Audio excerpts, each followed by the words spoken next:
Halina't pag-usapan natin 'to mga idol. Ang first ever in-season tournament final sa pagitan ng Los Angeles Lakers versus Indiana Pacers kung saan pinatahimik ni LeBron ang lahat ng kanyang mga haters matapos manalo at kilalanin bilang pinakaunang MVP sa in-season tournament.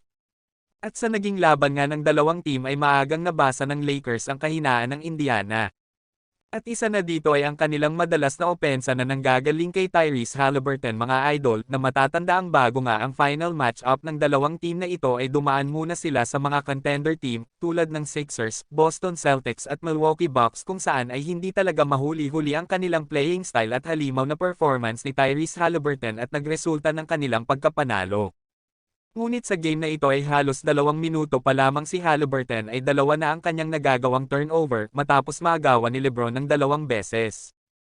Bukod kay LeBron ay maaga ring uminit sa opensa si Anthony Davis dahil umiscore nga ito ng 13 points sa loob lamang ng first quarter, habang pagpasok naman ng second quarter ay dito naman nagsimulang lumiyab si LeBron mga idol, katulad ni LeBron si Austin Reeves ay naging mala all-star din ang naging performance sa game na ito, ngunit hindi makalayo ang Lakers sa Indiana Pacers dahil sa ganda ng ikot ng bola nito.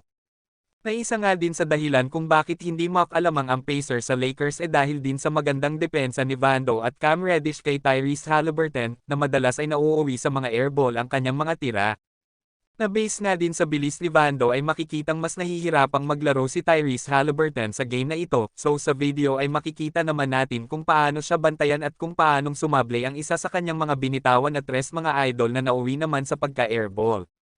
Na talagang pinapahirapan nga siya ng Lakers dito dahil sa kanya talaga nakafocus ang depensa, kung saan ay halos 3 na ang bumabantay sa kanya para lang maipasa ang bola at mapigilan itong makascore. At may isa pang ang depensa dito si Jared Vanderbilt kay Tyrese na halos hindi niya na alam ang gagawin na nauwi na naman sa isang bad shots. Pero pagdating ng third quarter ay nagawa pang mag-adjust ng Indiana Pacers mga idol kung saan ay hindi pa rin ito naging effective dahil sa tindi at lock-in defense ng Lakers na ginagawa sa kanya. At may isa pang play na kapag hawak ni Tyrese ang bola mga idol ay double team agad siya kung saan ay napipilitin talaga siyang ipasa na lamang itong bola na para bang ayaw talaga ng Lakers na sa kanya ang bola na nauuwi nga sa kanyang 3 turnover. Hanggang sa umabot na nga sa double digits ang lamang ng Lakers ngunit hindi talaga sumusuko ang Indiana Pacers dahil unti-unti nilang binababa ang lamang ng Lakers.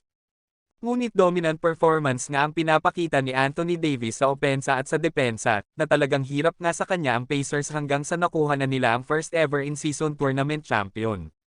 Ito ay matapos kumamada si Anthony Davis ng 41 points, 20 rebounds, 6 assists and 4 blocks, 28 points din si Austin Reeves, at habang 24 points, 11 rebounds, 4 assists si LeBron James.